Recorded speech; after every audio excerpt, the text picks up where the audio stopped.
Chenu ne désigne pas seulement un vieillard. Il peut aussi décrire un arbre presque dépouillé. Le mot vient d'une ancienne idée liée aux cheveux blancs.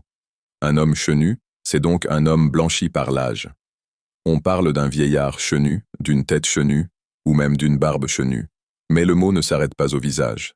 Il raconte aussi le passage du temps. Dans la langue littéraire, chenu évoque souvent la sagesse, l'expérience et une longue existence.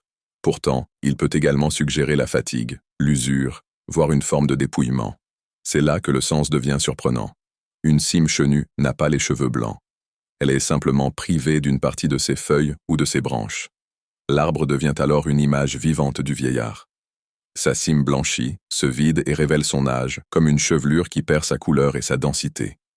Le mot crée donc un pont entre l'être humain et la nature.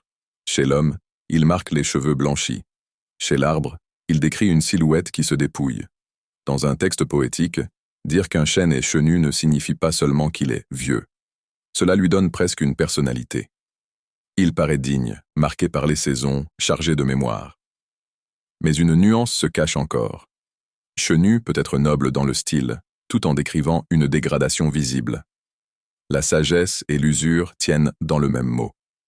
Voilà pourquoi un visage chenu et une forêt chenue produisent la même impression. Tous deux portent les traces du temps.